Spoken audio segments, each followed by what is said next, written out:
Good afternoon, everyone. We are back again for another lively and provocative session of the Bahamas Project Management Community. I am going to bring as much hype as I can. I've just left our Kids Club program with our final session, so those kids kind of zapped my energy a little bit, but I'm going to try to rejuvenate myself quickly and get this meeting going. My name is Andrea Pratt-Smith, and as you know, I am the creative project manager of Creative Minds Projects and also the founder of the Bahamas Project Management Community. We have a few of our members with us, and we do not give grace period even though the latecomers are going to be late. We're going to start on time and get this session rolling. But before our speaker presents, I want to tell you a little bit about Project One. Like I said, the Kids Club just ended with our final session a few minutes ago, which was a 5 weeks Kids Club project. And it features children from the ages of 8 to 12 years old that we taught entrepreneurship, marketing.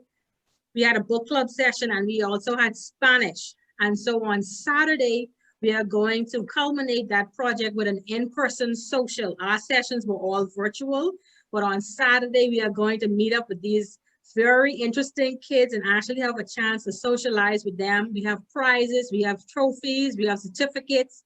So they are going to have an afternoon of fun at an undisclosed location. We're not saying where we're taking the kids because we don't want persons to just show up given the COVID environment that we're in and the social distancing that we have to abide to. And so it's just the volunteers with the program and the kids that are going to treat them to an afternoon of awards, prizes, and activities, and they are very excited about it. They have been a delight to be involved with that project. We had persons who are not project managers, but they volunteered with the program so that they could learn project management skills.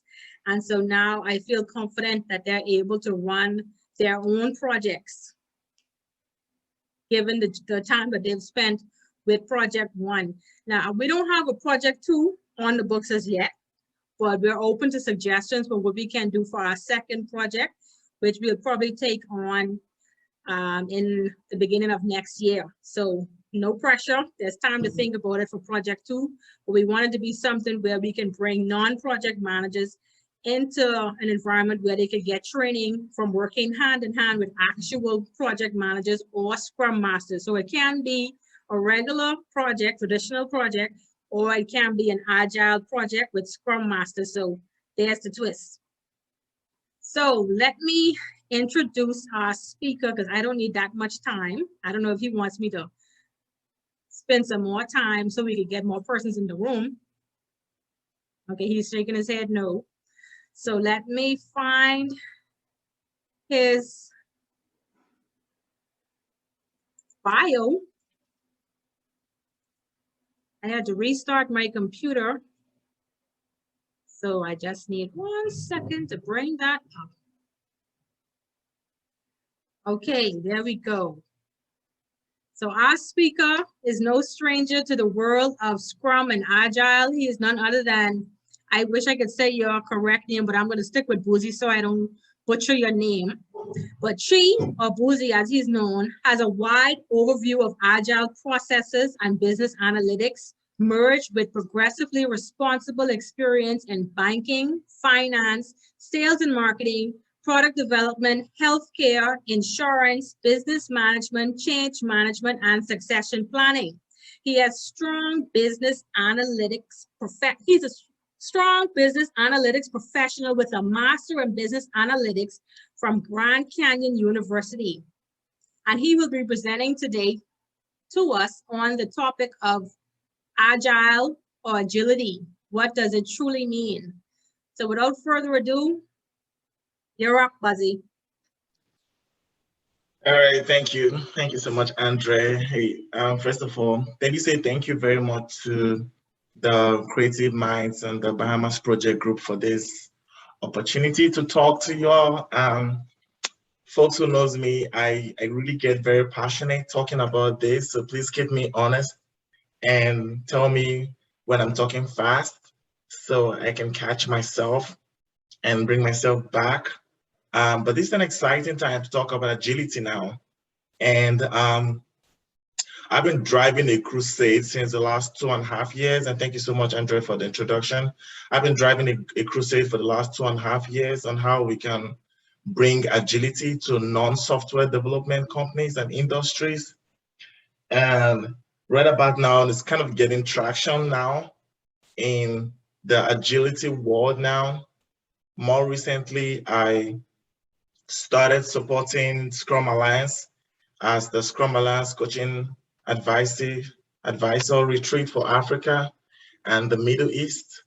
So kind of using that platform to drive the conversations of how we can talk about agility and talk about Scrum and Kanban and everything under the umbrella of agility to folks who are really, really not into the IT development world. So I titled this little presentation on Chit Chat, what agility means to people or to someone who doesn't know. And I'm gonna try to keep it very informal to have a great conversation. And then I'll go ahead and share my screen and then we'll kind of just walk through the presentation. It's gonna be quick, it's gonna be concise, it's gonna be kind of direct.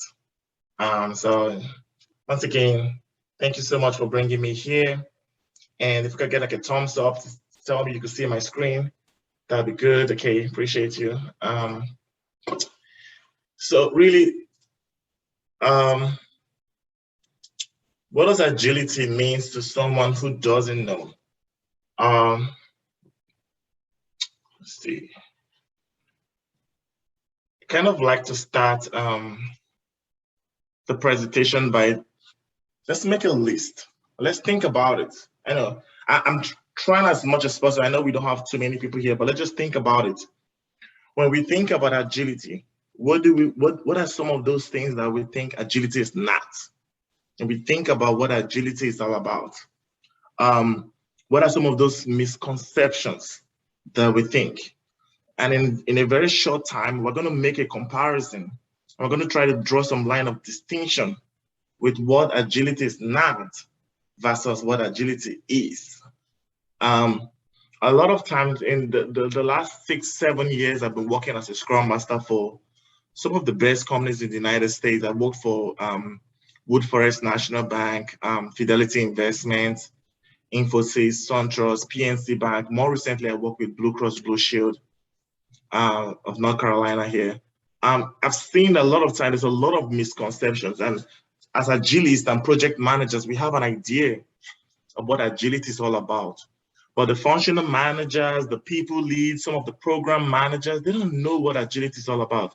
So when we start talking about the minimum viable product, when we start talking about incremental delivery, when we start talking about breaking out into cadences and iterations, it's a little bit of a anomaly to think about it. And when we talk about how we can represent value in a different way rather than just requirements, it begs a little bit, it adds a little bit more complication to that thought process. And so once again, I'm not going to bore everyone. This whole presentation has like a game exercise where we're supposed to go ahead and make a list of what agility is, but we could just go on. Haven't thought about it. We want to mentally make another list in our head now of what we think agility is. What are some of those things that come to your mind when you isolate the word and just unbundle the word agility? What do you think about agility? What do you think about, what does agility means to you when you're agile, when you're quick, when you're fast, when you are, what does it resonate to you? So we'll talk about that and talk about some of the misconceptions of what agility is all about. When I was growing up, I'm gonna tell you this. When I was growing up on the streets of Lagos, Nigeria, which is my home country, right?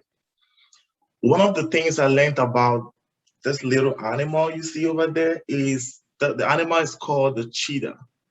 And my first introduction into the word agile was a British proverb when it says as agile as a cheetah. And the reason why the cheetah is called agile is not because the cheetah is the fastest animal. it's a misconception to think the cheetah is the fastest animal. Well, it might be the fastest animal, but the reason why the cheetah is agile is because it has a quick response rate. The cheetah is the first of the blocks. The cheetah has an ability to make quick maneuvers and turns, far exceeding quicker than any other animal. So it springs out real quick, and then it'll be able to make turns and maneuvers as short as possible. So that's kind of reason why the cheetah is called as agile. So that kind of led me to, so when I started off as a project coordinator some maybe 7-10 years ago, and I was kind of getting introduced to agile, I started thinking about the word, as cheetah. So what we're kind of asking our business partners, and what we're kind of asking our IT development companies, and what we're kind of asking small businesses and small and medium scale businesses and mom and pop shops and everyone around is, think about your business and think about your workload and think about the vendors and think about your customers, think about everyone that you're working with, your stakeholders, and then think about how quickly can you get off the blocks in terms of revenue generation? How quickly can you get off the blocks in terms of customer acquisition? How quickly can you get off the blocks in terms of cost reduction? How quickly can you get off the block in terms of client retention? There's a lot of angles, there's a lot of things to look about it. How quickly can we be the first? How responsive can we? And throughout this presentation, ladies and gentlemen, I'm going to take you through a lot of scenarios and occupations and disciplines where we can start to think about how agility can be used. It cannot only be used in an IT, on a data field organization. So I have a master's degree in business analytics, so I know one or two things about writing codes, and actually write codes till date. But I begin to think about it that we can actually use the whole concept of agility in places where there has nothing to do, in the barbershop. And I'm going to draw a lot of narrations with the barbershop. I can see Andrea already smiling because she was in a presentation where we talked about it. I think Oma was also there as well. So, there's a lot of places where we can begin to use agility. There's a lot of mom and pop shops and small organizations where we can begin to introduce piecemeal by piecemeal the conversations around agility, and then it begins to make those determinations, they begin to see those changes and those improvements. And in a short minute now, we'll walk around some of those occupations and disciplines. We'll draw a little bit of a scenario from the barber shop, and we should be good. All right, so I had a list here, fantastically, and you can see this guy I have on the side here with his head bubbling off, thinking about so many ideas. And I have just a list of tons of occupations and disciplines and fields of endeavors, And, one of the things I tried to do when I created this data was just kind of look away from the regular data scientist and look away from the data visualization expert and the insight consultant and the front end, back end development team or the full stack developer, whatever. Just look at the waiter, the server, the goldsmith, the real estate agent, the etchers, the distribution technicians, the farmer. Just take a look at all these disciplines. And then we'll start to think about, like, how can we begin to think about agility in all those spheres? How can we begin to think of agility outside the scope of a software development company? And I'm quite aware that the folks on this call and folks that will listen to this call, a lot of you have extensive experience in project management. And you guys know how to do your milestones gathering, solution scoping. By the way, I do have my PMP, so I know one thing or the other about project management as well. So y'all do all this pre-discovery, discoveries, and forecasting, budgeting. Your fantastic Gantt charts and all those things. So that's good. But when you think about agility is more of a mindset. It's more of changing the way people think about serving our end customers, the way people think about profitability, the way people think about efficiency and efficacy, the way organizations, and I'm staying away from the word organization because it could also be a person. A person could be agile. It not necessarily has to be an organization, a person, a single sole proprietor could start applying agile mindset and agile principles to boost production, productivity, efficiency, efficacy, cost reduction, client retention, everything together. So once again, as we think of all these fields that we have right on the screen, the legal, the coronas, cost estimators, let's take a second to just think about how can they be agile? How can we be quick? How can we be responsive? How can we be the first of the block? How can we be like the cheetah? How can our organization be like the cheetah? The next couple of slides, which really just going to dive right into some of the tons of descriptions and explanations of what agility is all about. But we're just going to look at a few, and then we'll talk through what I think are some of the differentials and some of the clear distinguishing factors of agility than any other methodology. So join with me as we kind of walk through them. When I think about agility, what comes to mind is flexibility, ability to maneuver. Once again, we talked about the animal, the cheetah. The cheetah is the cheetah because it maneuvers. The cheetah is the fastest animal because it has an ability to be flexible. When we think about our organizations, when we think about our project, the requirements that were handed down to us by the business and the vendors and some of our stakeholders and our, leadership team, executive leadership team, we must grant that autonomy. We must have the ability to be flexible to those needs. That's why a key critical part of agility is negotiation. Negotiation is when you have requirements that were handed down to you by the business, and you are able to also take those requirements back and say, hey, this is our capacity. This is what we can deliver. This is the capabilities historically that we have been delivering over a couple of years. And this is the expectation that you're handing down to me. How can we find a compromise? It's negotiation. The flexibility of agility stems down to the prioritization. How well can we prioritize the most valuable need that we want to do first for our business and for our leadership, and ensure that we're flexible enough to still adapt on the fly. There's a study that says that about 60% of waterfall or project management projects fail because of lack of flexibility. Because before they go through all the phases of the software lifecycle development, or any lifecycle of development, they have this analysis and they go to this requirements gathering, they go to design and test, they go to, all these stages before, and they have to get all this change management sign up before it moves from different levels. A lot of time requirements have changed. A lot of time competitors are ahead of the business. A lot of the time technological changes. A lot of time political landscape has changed, and the business want to react. Sometimes it's even just changing leadership. There's a new CEO and there's a new direction and there's a new focus. Anything, product has changed.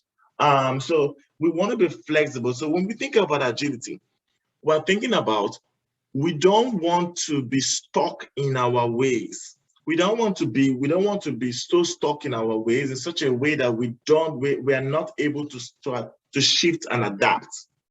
We're not able to be blamed. It's not about the project, it's about the product. So it's more of a shift from a project mindset to more like a product mindset. When you push the result away and you're looking now from the customer standpoint, then you're being agile. Ladies and gentlemen, a lot of things we'll be talking about is going to be up here. It's the same principle, but up here. The practice changes a little bit when it starts from the principle. That's why it's a combination of the principles and the practices that make an agile transformation. 2 years ago, we started off an agile transformation in one of my engagements, and what they did, and I wrote an article on it, is they would say, I told them that stringing up a set of agile teams doesn't necessarily make this organization agile, because what they did is that they put together some practices. They said, oh, we're going to stand up Scrum teams, and I was part of the transformation. So I was like, okay, that's a step, maybe not the step one, because a more realistic step one would be to conduct an assessment of the needs first before we start standing up teams. Maybe probably breaking down into value streams and, thinking about things from that standpoint, maybe aligning products first before we start breaking up into teams. But they stood up teams, and I wrote an article and I said, hey, stringing up sets of agile teams doesn't necessarily make your organization agile. There has to be a combination of the principles that matches the practices before your organization start to walk the ladder of agility, or your organization start to become a high-performing agile organization. So I say that to mean because there's a lot of flexibility involved. Let me kind of welcome you guys to the barbershop experience. So, by the way, I live in North Carolina, and where I live in the woods. And the barbershop for me, for where I live here, is I would say it's like 30 minutes away from me. Before I moved down to Raleigh, I used to live in Durham, and in Durham, I used to have a barbershop that's really close to me. I never liked what the barber used to do to me, and that's why I don't have my hair cut still. But I moved down to a town they call Greensboro, and in Greensboro, I met a barber there right by the mall. Fantastic guy. And when I walked up to the barber, we had a conversation. The barber told me of all the challenges he was facing and how he was losing customers, and he wasn't making ends meet. He was struggling with sales, and he was struggling. He wasn't doing well, and there's a lot of challenges going on with that process.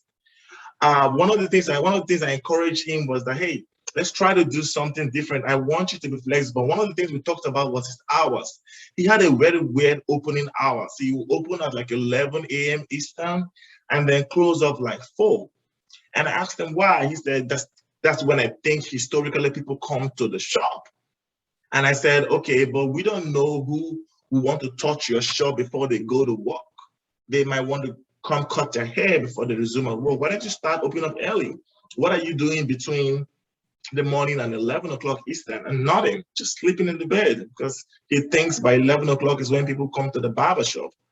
And I said, is there a reason why you close at 4? He said, no, I'm just trying to beat the traffic. I just want to beat the traffic, so I want to get off early. So I said, you're losing valuable customers because you're not flexible. You're stuck in your ways. You're losing valuable customers because you are not shifting and adapting. And I challenged him. I said, hey, you know what?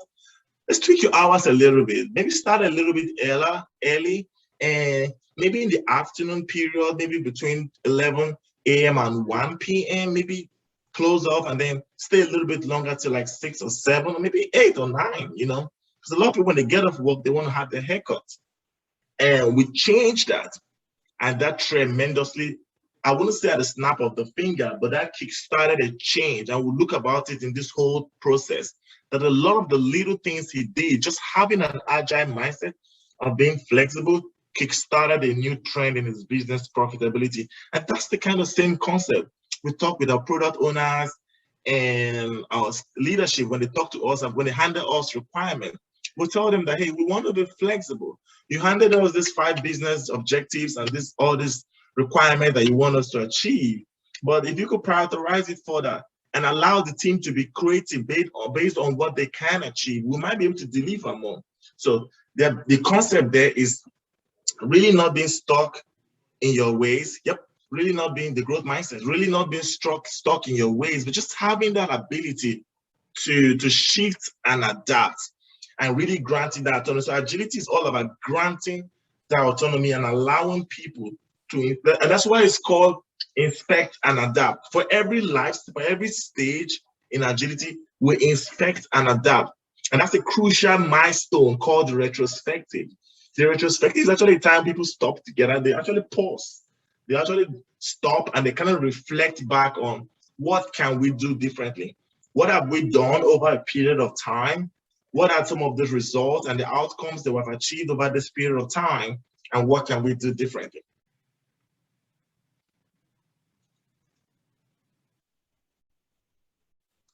All right, so another key critical concept of agility is getting out of the blocks and really being intentional.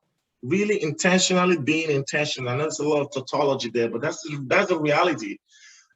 Once again, the cheetah is called a cheetah because it gets out of the block faster. I'm gonna tell you this.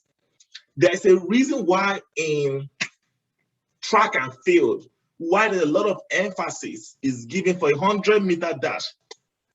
Let me help people understand something. Iterations are called sprints for a reason. The reason why it's called a sprint is because we want people to be quick. They could have called the 2 weeks a marathon. So you pace yourself and move slowly, but no, it's called a sprint because the quicker you start, the quicker your results. Agility is all about being first. And that's why, if you think about it, when you're working with a real development team and someone points a story at 5, a critical, good, great Scrum Master should start being on that person developer from the first day, second day of the sprint to start following up and making sure the person is really actioning that story. Because the story is pointed at 5 or 8 or 13, there's a high tendency that story may not be completed in that sprint. So a good Scrum Master is already following up with an 8-point, a 13-point, like, hey, call out your blockers. Make sure you're calling out those blockers on these things. Agility is all about getting out of the block faster. There is a huge emphasis in track and field, in a sprint, in a 100-meter dash about getting out of the block.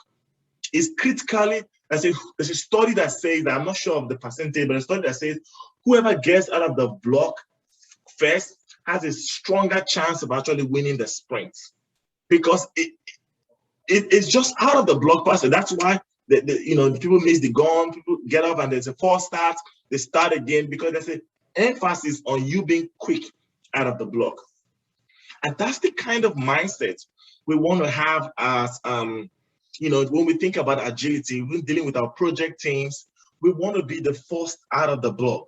We want to make sure that when the requirements are handed down to us and we're breaking them down, we're slicing them out, we're paying very close attention to 1, what the business wants, 2, our capabilities as a development team, and we're actually churning out the work first. We want to be the person out there, we want to be the person that keeps the lights open. Let's take it back to the mom and the pop shop. Let's take it back to the barber shop, actually. The barber needing a different experience, he had to get out the block first. I told you one of the critical reasons why you need to open up your shop is that if someone gets to your shop, someone gets to the shop, and someone gets to the mall where there are 3 or 4 barbers there, and he goes there at 9 o'clock or 8 o'clock and he's had his hair cut, he would never remember that you open at 11. You have to be the first person there as much as possible. You have to get up the block. You have to present yourself that I'm available for service and I'm ready. I'm offering the same service at a more higher quality. We'll talk about the quality level at a later time. But you have to be first. When you're looking for a different result, you have to get up the block first. Agility is about being intentional about what you're looking for. Really, really being intentional about some of the expectations and some of the goals that you're looking for. All right, so another key critical part of agility is the customer-client responsiveness. You can't talk about agility without talking about your responsiveness to your clients. And the clients can be broken down into 2 phases. You have internal clients and you have external clients. One critical part of the customer responsiveness and the client's responsiveness is you want to make sure that the clients, you are actually attending to their needs. And if they have a different opinion, or if they hand down to you requirements that are beyond the capability of your team, you're communicating that back to your team and saying, hey, this is our abilities to do. We're strong, and that's why roadmap items are clearly encouraged to have a roadmap that kind of helps communicate timelines to the stakeholders and to your clients and to your customers with your expectation that, hey, this is something that we can do. This is probably something that we cannot do. We want to push back on this negotiation we talked about. We think there's an outside chance. This is maybe a stretch goal for us. We're not sure about this, but we'll put it on the pipeline. But you want to have this kind of clear communication upfront. So customers and clear responsiveness is a critical part of agility. And another reason why it's very important is because the clients and the customers, they need changes very frequently. Ladies and gentlemen, we live in a very fluid world now. Our business partners, they're fluid. There's something I tell my team, my group, I tell them all the time that stakeholders and clients, they know what they don't want, but they don't know what they want. I'll say it again.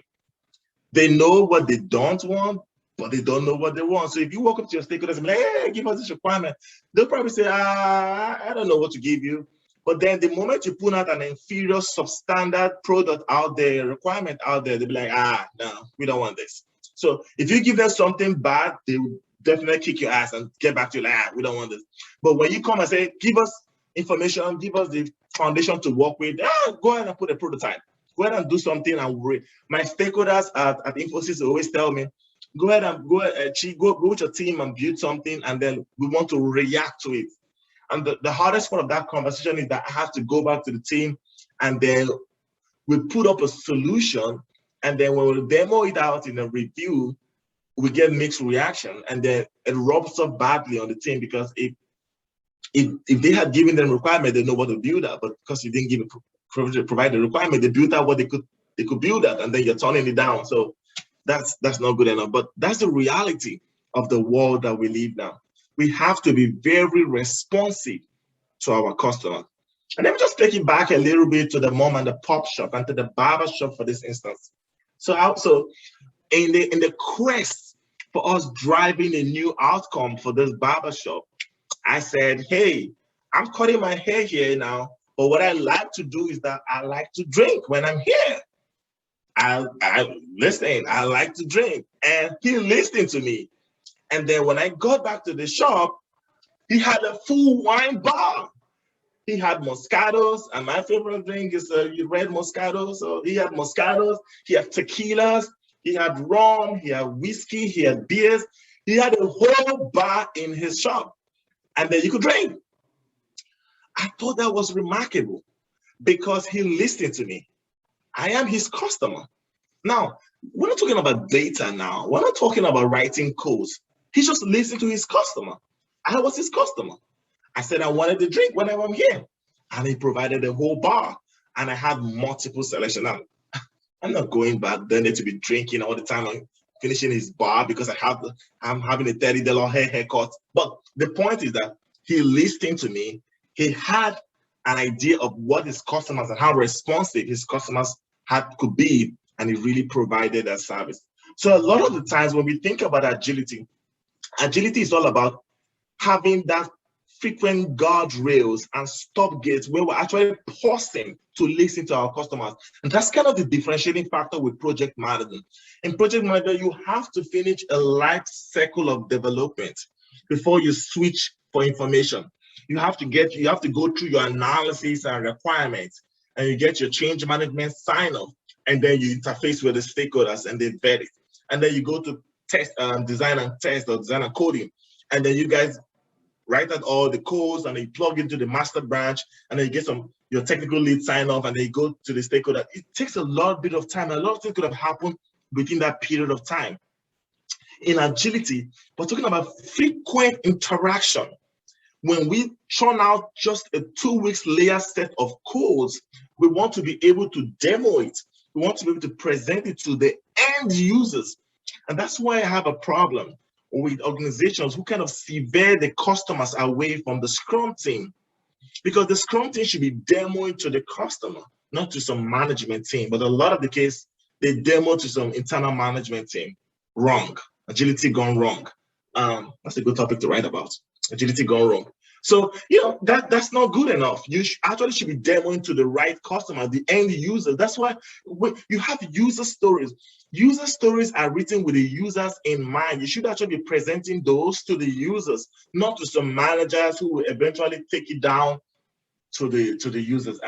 That's by the way anyways. But getting their feedback is critically important. That's why in a sprint demo or review, one of the things you do is they get thumbs up or thumbs down for the increments. When you present out the demo, the stakeholders either give you a thumbs up or the thumbs down. They give you a thumbs down, they give you a reason why they're thumbing down your request. They give you a thumbs up, they give you the go ahead to build the next increment on it. Let's take it back again to the mom and pop shop. if I had asked during a sprint review and I needed drink, and he gets me thumb down, and when I came the next time and they was like, no drink for you, I'll probably be like, okay, no drink for me. What potentially could I have done? Take my service away from him. I'll go to the next barbershop. He probably wasn't listening to me. And that's why we have a lot of abandoned projects in project management, because at the end of the day, we have a lot of teams who are not actually helping businesses adapt. And that's the next thing we're going to talk about, either the next slide or the next two slides. We're going to talk about adaptability, how we're adapting to the changing needs of the customers. Before I talk about adaptability, can you see the amount of energy it takes for this guy to really stay on this, like the balancing he has to do to juggle up the, I don't know what that is, but yeah, it takes a lot of adaptability and practice to be able to do that. And when we talk about adaptability for a Scrum team or an Agile team, and by the way, when we talk about Agile teams, we're not only talking about Scrum teams, we're talking about extreme programming teams, we're talking about Kanban teams, we're talking about crystal programming teams, every kind of Agile framework kind of teams. It's just very popular to have Scrum and Kanban teams. But there are tons of other Agile teams that are set up. So when we talk about adaptability, how can we adapt to market changes? How can we adapt to technology changes? How can we adapt to our capacity constraints? That's why in Kanban, there's something they call work in progress limits. And basically work in progress limit is, hey, we want to sever, we want to reduce the scope of our focus or the scope of our work. Our tunnel vision, we want to reduce that to a certain set of stories. We want to make sure the stories are productionalized, move all the way to the left, shifting left, all the way to the right, and they're done before we start new story in line with the concept of stop starting and start finishing. We want to make sure that stories are completed before we start working on a new story, because we won't have a tunnel vision on the work. You know, when we think about adaptability, we need to be able to be changing as soon as the customer changes. So if the customer comes and say, oh, I need you to, and that's why sprint scope is very critical. You know, sometimes we have sprint disruptions, but some levels of injections in a sprint are welcomed. When injections becomes critically disturbing, then we have conversations. But when we have critical injections that have the loudest noise, but potentially has the largest, highest value, we welcome them into the sprint because they help the product. So you could have prioritized stories accepted in a sprint planning, and you could also have stories that were not prioritized, but they represent very high value, and then you do an injection into the sprint. That's why you toggle up your capacity. And I'm saying this to mean that you need to be adaptable. You don't start a sprint and then have this bunch of stories or this bunch of work. And then when a high priority work is handed down to you by your business, you have the flexibility and the adaptability to say, oh, okay, you know what? Well, this is high priority. This represents more value. This could result in cost savings, drive efficiency, profitability, growth, and all these good things. Maybe we should deprioritize some other things that we have in our active sprint so that we can really concentrate on the key things. And then to Omar's point, create a buffer. Almost even before within your sprint, you are creating a mindset buffer to take care of prioritized items that come into your sprint. And I'm sure Omar is thinking about this already. When we go into our sprint, we create that, we go in at the almost reduced capacity to ensure that we have that buffer to take care of changes like this. And even from a large program portfolio level, it's the same process. You know, 2018, I was with 2017, 2018, I was with PNC Bank, and we were for the whole whole Eastern region, we were working on an engagement. So I was just a Scrum Master there, but I was pulled in on the program level, portfolio level to support many of the enterprise initiatives. And some of the enterprise initiatives at that region was, how can we break down some of the enterprise portfolios and feature items for this segment of work that we're working on, and how can we display, can we create some kind of visibility across those levels. And part of my goal, part of the things I was working with at that time was to ensure that any feature that has been prioritized by the leadership team gets accepted into the workflow. And anything that has been deprioritized is taken away based on the capacity of the multiple teams that we had in the value stream. So that was kind of my goal. So we had like the benchmark historical velocity for all the teams. And then we had like high level business objective features handed down by the leadership in that Eastern region. And as soon as they hand that to us, we're like, oh, we are above our capacity. Well, because we want to negotiate this, maybe we should take this back and deprioritize these, and maybe we should absorb these high prioritized features down to work for the next 3 months or for the next 6 months. That's kind of my role. I was playing at that time for like 18 months. So that's kind of very critical. Adaptability is very critical in driving agile teams.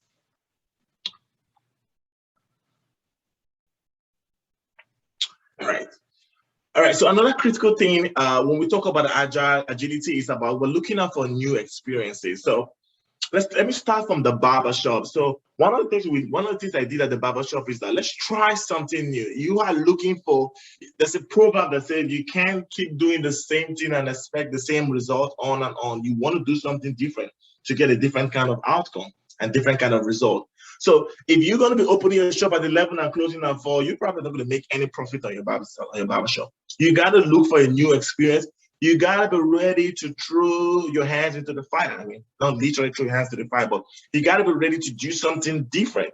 You got to be ready to go out of the box and try something unique to get a different kind of outcome, a different kind of result. And that's kind of what we're doing with this team. So I said, hey, let's do something different. You have been siloed, you have been zeroed in on one particular thing. Now, let's try to do something different. Perfect.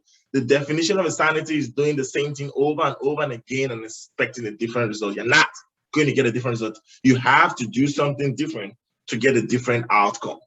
So he listened to me, thankfully, and one of the first things we did was to change the time to make sure that we're all encompassing and we're all inclusive for the morning people and the night people. People want to call it very early in the morning, and people who want to call it when they get up and work. And also, he listened to me when we're looking for new experiences by saying, listen to your customers. Send out a survey. For those that you can ask them right there and say, hey, how was my cut? Did I get your edges right? Did I cut your hair the way you wanted it? Is there something else? Is there any kind of experience you are looking for again? That's the kind of question he asked me. And I said, I wanted a drink. I'm sure he asked someone else and possibly like, maybe I wanted my hair's washed, or maybe I wanted a more relaxing seat. And you could translate these experiences right across all the job disciplines and occupations that were looked at, from the farmer to the barber, to the mom and pop shop, to the bricklayer, to the technician, to the real estate agent, everywhere. The agile mindset is always the same thing. It has nothing to do with writing of codes. It's kind of the message I've been trying to preach in the last 2 years. Agility has nothing to do with writing of codes, computer codes. It has nothing to do with it. It's just an incremental mindset of breaking down work into smaller chunks and breaking ideas into smaller chunks. Instead of working something on it from a bigger picture, you're working on it from a smaller, manageable, valuable picture and presenting that out for business validation. So even the same thing with our Scrum teams, with our Agile teams, we think about it from a standpoint of looking out for new experiences. And that's kind of what tees us down to the definition of done and definition of ready that we kickstart for our teams. We want to make sure that when you start a new engagement, you're looking out for new experiences. You're looking at, hey, what can we do better? What are those identified gaps that we have in this team? And how can we kind of fill up those gaps? How can we close up the distance between those gaps that we have? And how can we create a new delightsome experience for not only ourselves, but also for our customers? Speaking of which, when we try to create experiences for ourselves, we try to take ourselves for team bonding and just create that wholesome new experience that in turn triggers productivity and production. Kind of helps the team to be more in sync with themselves, which translates to better results as a team. And also for our customers, we want to create that experience that they have that wholesome, delightsome experience serving us, and they were meeting their needs as at when due. So that's the whole concept of agility. And as we kind of begin to wind down now, another thing we talk about in agility is thriving on complex problems and challenges. And every time I see this, I have to react. So did you know the amount of energy that this guy has to put to push? It's a lot. It's a lot of energy there. So agility is all about thriving on. We don't run away from problems. We actually stay on those complex business problems and challenges, and we craft out solutions for business needs. I say it all the time that Scrum teams are built out because you're solving a complex business problems. And I can't stress that enough, because a lot of time we don't realize that. A lot of time it doesn't sink in. The reason why you have a Scrum team is because you are solving a complex business problem. The organization has deemed it fit that this area that you're working on. So some of the current teams I work with now is the workforce resource optimization team and the claims production dashboard teams. And those teams, for the claims production dashboard team, we do have a dashboard called the claims production. And that's a complex business problem, because all our claims and the health insurance runs through that dashboard. And we need to find a way to optimize the information that we're feeding off the dashboard so the managers can make decisions of the claims. The reimbursements that we're making, the people that we're insuring, and because I work for an insurance company, all those things, the management rely on the claims dashboard to make informed decisions. So it's critically important they are solving a complex business problem. Same thing with the workforce resource optimization. My team is in charge of the whole workforce. We build that, we do like their claims, we do the bonuses, we do their salaries. The whole metrics behind in human resources sits with my team. The back end metrics, the funnels, the decisions that the HR managers make rest with my team. So it's a complex business problem. The HR managers rely heavily on the data that we collect out from Workday that feeds off from the employees to make decisions. It's a complex problem. You have a team because the organization knows you have a problem. And one way that you can solve that problem is not by running away from that problem, it's actually by churning out and breaking out that work into smaller sizes and actually mapping them out into future sprints or roadmap items, communicating that up to leadership and the stakeholders, and actually being intentional on actually solving this problem. And we could take that back to the barbershop. The same way, with the barbershop, they had a problem. And the problem was, one, I wasn't making enough money. I had a shop, I had bills to pay, I had a rent to pay, I had the utilities in the shop I need to pay for. I didn't have enough customers to break even. So that's a complex business problem. Agility is all about how can we make the most of that complex business problem? How can we size them appropriately? How can we action them appropriately? And how can we be very intentional about providing solutions to some of the problems that we face?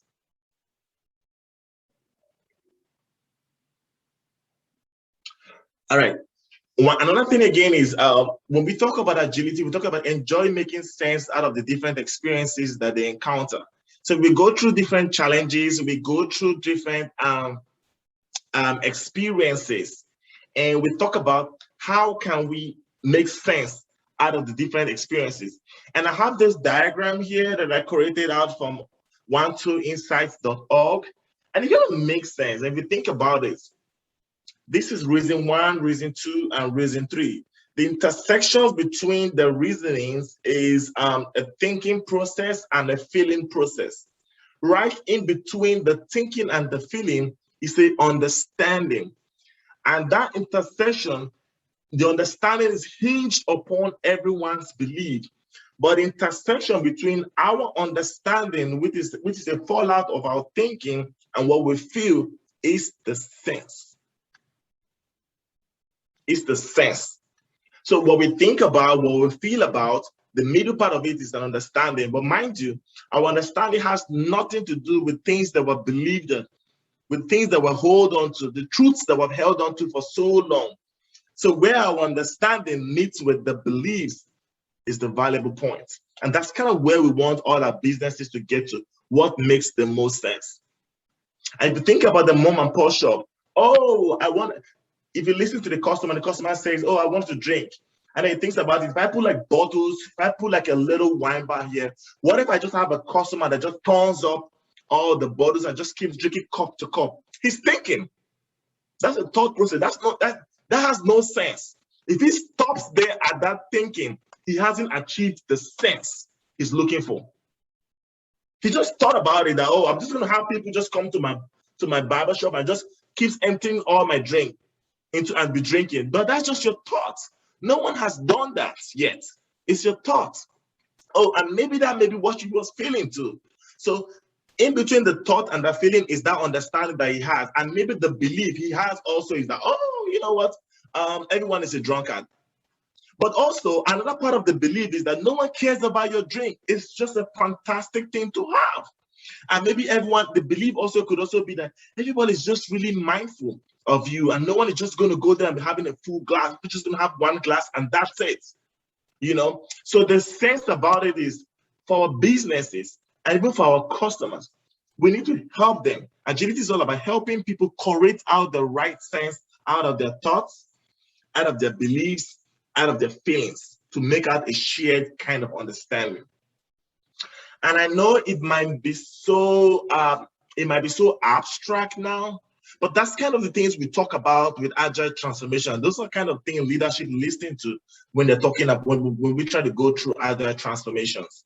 Because we're not going to talk to them about their product, we're not going to talk to them about the architectural framework, we're not going to talk to them about some of those shared understanding that they have with their own customers.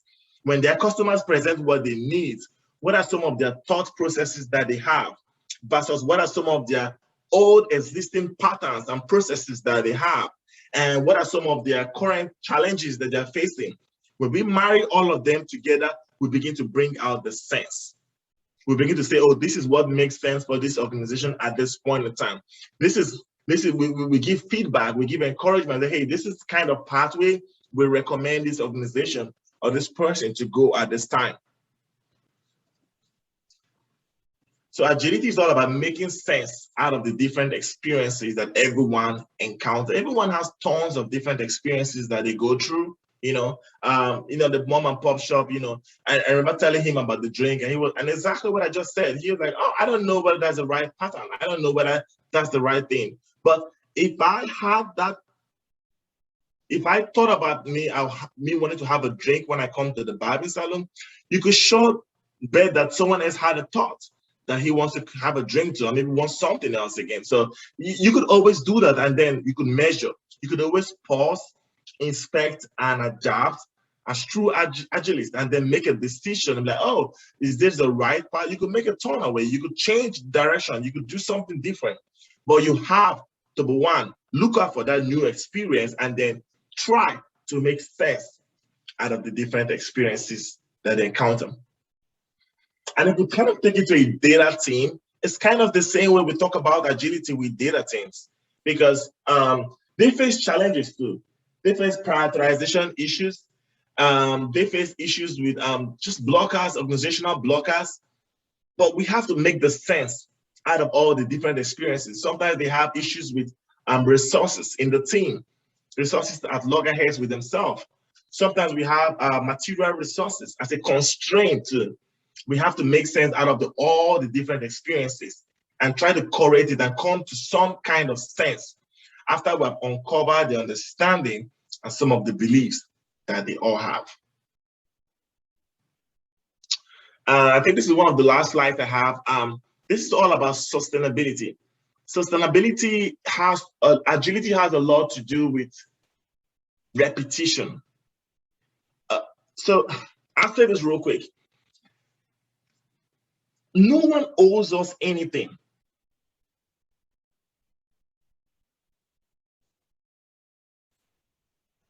No one owes you anything. When you try to drive the agile mindset among even your data teams, you don't see the result at the snap of your finger. And that's because no one owes you any kind of change. You're talking to grown-ass people who have been doing things for so long. But the key there is actually doing the same thing over and over and over. And that's why I wrote an article and I called it The Power of Repetition. The power of repetition. You have that staying power of saying the same thing over and over again. Between 2014 to 2015, every blessed day, every time I went into an agile ceremony, I set the goal of the ceremony every day for 2 years back to back. For example, I get into a daily stand-up. The first thing I say in a daily stand-up is that, hey, welcome to our daily stand-up. Daily stand-up is where we share collaborations. You're not talking to me, you're not talking to me. We're just sharing your best practices, what you did yesterday, what you did. I didn't even say all that. I just say, hey, just share. I say that consistently. For sprint planning, I say the same thing. Hey, sprint planning. Sprint planning is when the team comes together. We look at our prioritized goal, backlog, and then we come up with a sprint goal, and we started working with it. We have that intentional conversation. So it's very critical, superly critical to able to talk about it. Superly critical to talk about it. And when I think about, oh, thank you so much, guys. And when I think about, I kind of round up quickly. I know we're kind of winding down now. And when I think about sustainability, I think about having that staying power and actually doing the same thing over and over and being very intentional about it, keeping the lights on and keeping better ways of working. There's so many ways, there's so many things that we should be doing that we do one time and maybe 2 times and we don't continue. But agility is all about keeping at, staying at it, repeating the same thing, ensuring that people are living and breathing it. And the only way you can ensure people are living and breathing it is kind of when you have that staying power and you're talking about it over and over and over. No one is going to change at the snap of the finger. No one is going to be agile. No organization. A lot of organizations have been going through agile transformation for 7 years, 5 years now, and still not transformed. And that's because it's the consistency there. And I'll kind of round up talking about a football team or a soccer team or a basketball team, regardless, any one of them. None of those teams, even those that won the NBA championship years on years or the World Cup years on years, they don't do away with their coach and be like, oh, we don't need a coach anymore. They still have their coach. And the reason is because a coach keeps the team stable. Because they won a championship or they won the World Cup doesn't mean, oh, we'll fire the coach. Bye. The players now without a coach or without a scrum master. No, you keep at it, you stay at it. Sustainability is critically important in talking about agile. And I think this, when I think about agility, and I think that's kind of the last slide. And then when we think about agile, once again, it's all about everything. It's all encompasses about, you know, the flexibility that involved in processes. It talks about the adaptability. It talks about looking out for new experiences. It's talking about truly enjoying the new experiences. It talks about really getting out of the blocks faster. It talks about, you know, just everything. It talks about the sustainability piece of it. These are some of the key critical parts that that really makes us agile. And as you can see from this presentation, it's really not about data team. It's all about a part of your mindset and how you can introduce that to processes. Once again, I want to thank everyone for this little brief time. And I did warn you guys, I really get passionate and I keep talking and talking. So thank you guys for really listening to me. And over to you, Andre. Thank you so much, Buzi, for your awesome presentation. I know that in the Bahamas, Agile and Scrum are kind of new concept that we're just trying to get everyone familiar with. I think I'm more knowledgeable because of my experience with the South Florida Agile Association and working with the actual Scrum team. And I'm also a certified Scrum Master myself. So I'm practicing that trade, but it's a new concept in the Bahamas that we're going to explore in more detail. So some of your talk may have been above some of their heads a little bit, but I think generally the concept was very well received, how you related to real world experiences. So that was a really good presentation that can be comprehended in layman's terms. So I really appreciate you joining us. And before we leave, which is we're so early, so we're gonna allow opportunities for question and answers session, but I want to take the picture before anyone else drops off the call. So you could stop screen sharing and we'll just take a general picture. I will ask you if you can please turn on your cameras because these blank screens just get to me sometimes. We like to see people's expressions when someone's presenting because we don't know if you're receiving the information well, if you're confused. So those facial expressions really help with the communication since we're in this virtual environment. The cameras aren't coming on. Okay, now they're clicking them on. So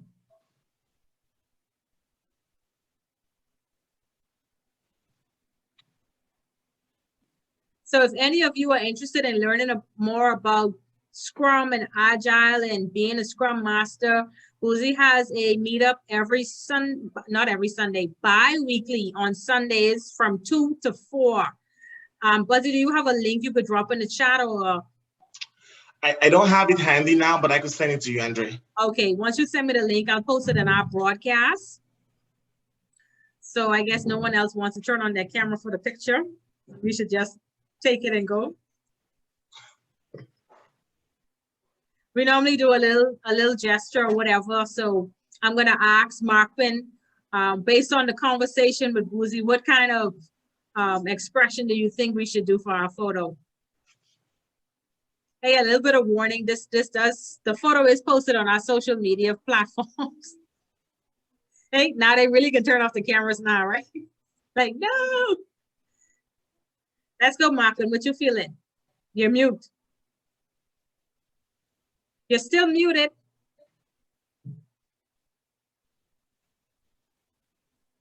What do you mean? What we should take a picture too? No, like we do a little expression or, say that we talk about the barbershop so much, we should do the haircut. Yeah. Yeah. Hey there. That's a good one. Well, the whole barbershop thing is so relatable because I mean, even though I don't go to the barbershop, obviously, but I could put that in relations to the hair salon and saying that, when you go to the hair salon and one of the services that they offer is they sell little snacks because sometimes you're sitting there for hours underneath the hair dryer and you just want something cold to drink or you want a chip or a biscuit or something. So, not having that, you'd be like, wow, I'm just sitting here with my stomach growling and, this lady could put something in the fridge. It's like switching up a little bit.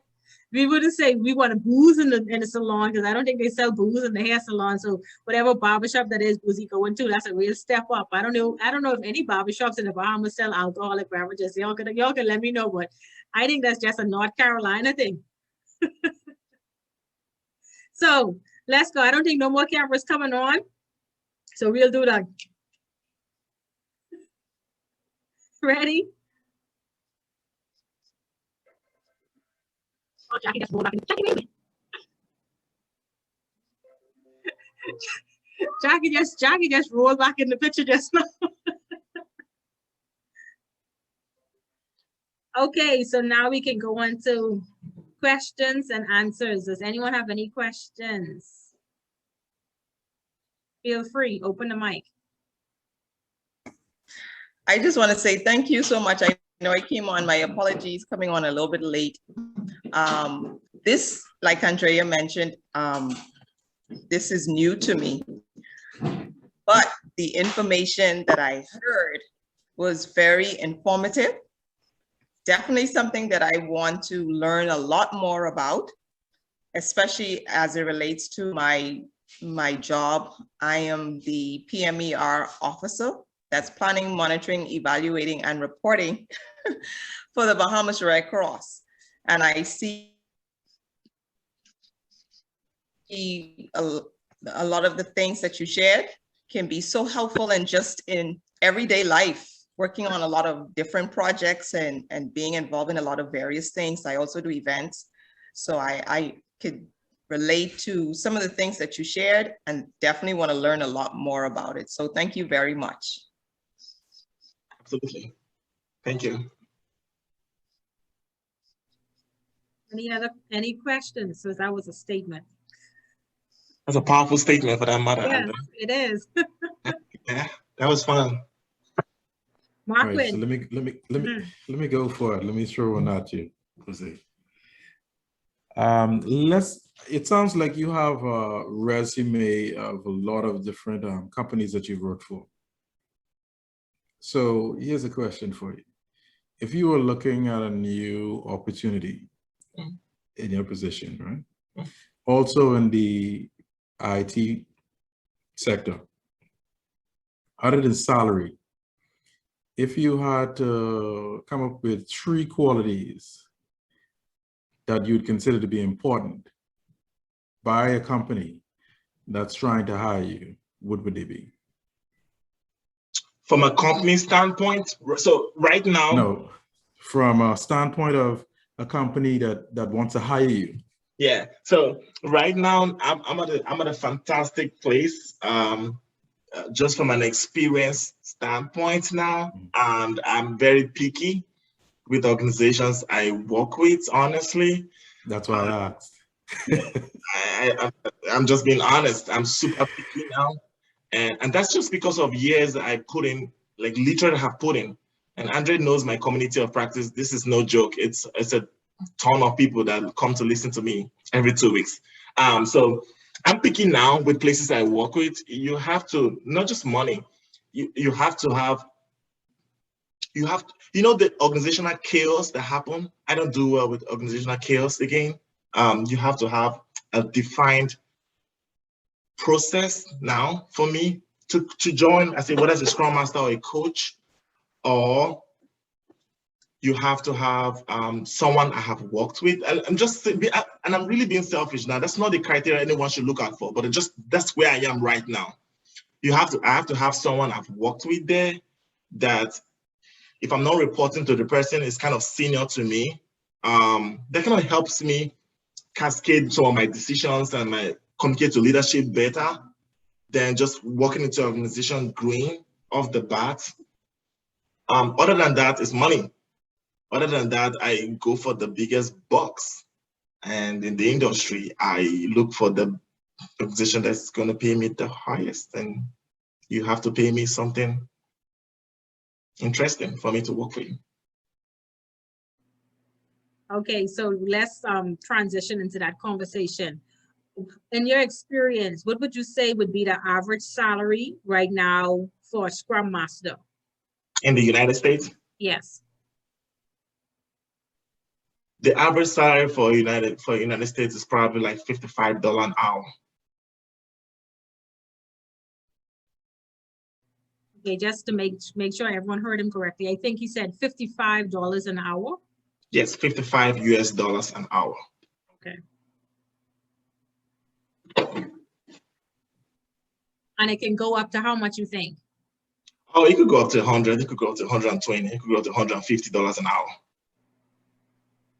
Okay, so do you see the Scrum Master profession growing more than it is now, or what's your perspective on a Scrum Master position as compared to the world standing? Oh, we're barely scratching the surface now. That's my honest take. The whole agility space has been on for like 7, maybe 10, 15. Now, if you listen to old agilists, they'll be like, we've been here practicing for 20 years. They've been practicing, but they were not doing anything. So the real organizational agility and hiring Scrum Masters started in the last 12 to 15 years, and we're barely scratching the surface. Like I said, a lot of the emphasis is on data teams, but a lot of agility is going to move away. And that's kind of what I'm driving at. It's going to move away from data and IT teams. It's going to go to the sales and marketing department. It's going to go to the legal department, human resources department. any department can have a Scrum Master and an Agile field. We just have to know how to correlate that information across. We're started having Scrum Masters that are not now in data and analytics or IT teams now in my organization. So they had some Scrum Masters now in sales and marketing department, just Scrum Masters there. And legal also has like 1 or 2 Scrum Masters. So when I say we're barely scratching the surface, it's because we're still only on data analytics and IT teams for large organizations. We haven't moved to the rest of the department, purchasing, procurement, legal, sales and marketing, campaign. You think about all the rest of the departments large organizations have. They still don't have Scrum Masters. They will have Scrum Masters in the future. My take. That's a very good take, because I'm seeing the same thing, but like I said, the whole Agile concepts and Scrum is pretty much non-existent in the Bahamas. And so, the Bahamas project management community is trying to start a movement. So please stay in contact. We will be inviting you back to speak if you'll be gracious enough to accept our invitation, because we need persons like you who have been working in this field for a while and have your following and your experience to try to bring an educational campaign together. And so that's another project in the working, I'm thinking. So is there any other questions? We still have a few more minutes before our time box is reached. They went back to the black screens. What I can do next time is I can bring together like maybe 3, maybe 4 of my group, or maybe I just post with your next meetup that I get invited. I'll just take the meetup invite and throw it in my group, and I'll flood this group with my group members here. So you just have like 50 people join this Zoom call, and then we just have a great time together.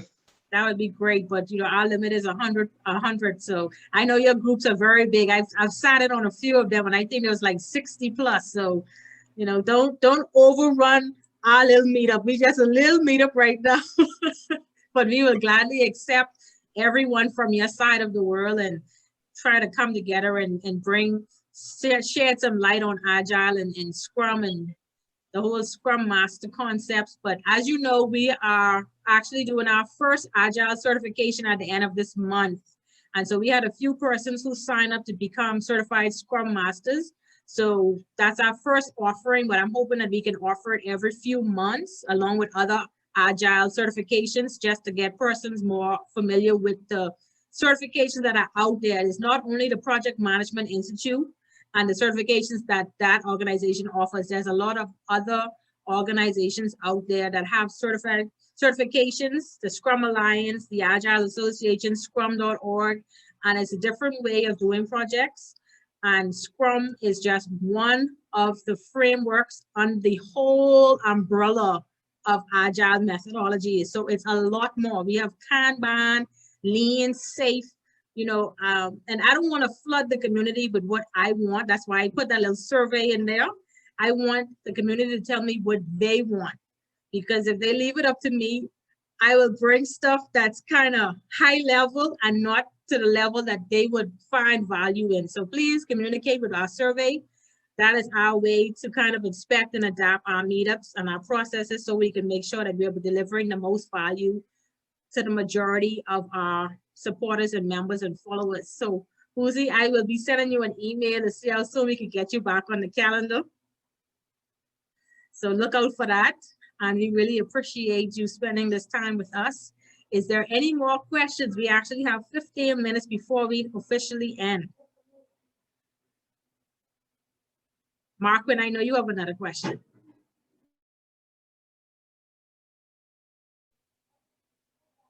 Mr. Jacks, you're quiet. Do you have a question? I am really appreciating the opportunity to be here. Sorry, I wasn't on the exact time. I just couldn't get in. I think my battery was going dead. However, I want to say I really appreciate the team and the effort that was done to get us here.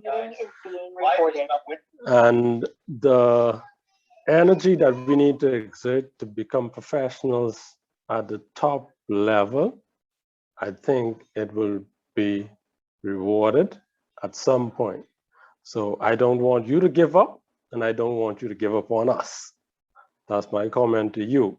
No, And to our special guests, I do appreciate you, and hope someday when the Bahamas totally open that everyone could fly in and out, I hope you come and enjoy some time with us and get some other person to come and enjoy so we can build a better team and a team that is colorful, because the more we interact, the more we learn from each other. And I appreciate you. Thank you so much, Mr. Jacks. I will never give up. Those of you who know me, Margaret knows me from high school time. So, you know, I was always the teacher's pet, the top of the class, and they call me the overachiever. So I don't believe in quitting. Failure and can't is not words that I have in my vocabulary. So I'm going to keep moving forward, even if it's just with a party of two. Progress is progress. And so I appreciate all of you for coming to the meetups. We meet again on when we meet again? August 12th. And we will have Colin Thompson joining us all the way from Shanghai, China, guys. We're having a speaker from Shanghai, China, and he is going to be talking to us about blockchain and business. And so it's a different concept from our regular project management speakers, but he's going to be talking to us about blockchain and how we can incorporate blockchain into business. And so that's going to be an interesting conversation. He's actually one of the founders of a blockchain company in China. And so I know absolutely nothing about blockchain. So I'm coming with a clean slate. I may Google some stuff before then just so I don't really be lost. But I am really looking forward to our next meetup to learn about this new topic that I have no clue about what it's about, but it's a hot topic. I've been told that it's the hot thing these days, blockchain. Buzi, you know anything about blockchain? No. So I need to send you the meetup information so you could join us as well to learn from him. And then the following meetup, we're having Dr. Larry Davis. He is a native Bahamian, but he's now living in somewhere in the US, but he is actually the partner of Colin Thompson with that blockchain business, but he's going to be on a totally different topic. So he's just a Bahamian native who is a project manager coming to speak to us about his experience in project management. His title of his speech is still pending, and so it's going to be something interesting. So stay tuned. Make sure to register for our events in advance. I've been getting a lot of text messages after 6 p.m. to say I'm locked out, let me in. I'm not doing that. So get your links in advance, register for the events once they go on the website. I will send notices as early as I can about our upcoming meetups, but for as far as that's concerned, I think that's the end of my notes. Thank you, Mr. Knowles, for joining us. You missed the whole thing, but the recording will be posted on our YouTube channel sometime next week, because like I said, we're having the Kids Club social on Saturday, so this weekend we'll be busy with that. And thank you for those of you who supported the Kids Club. We really appreciate that. The project went very well. We have a lot of success stories that we'll share at a later date. Those kids are very lively and interested, and they keep us young, surprisingly. So thank you for joining us. We will see you again on August 12th for our conversation about blockchain and business with Mr. Colin Thompson from Shanghai, China. So you guys have a great weekend. See you on the 12th. Good night. Good night. Good night. Good night, everyone.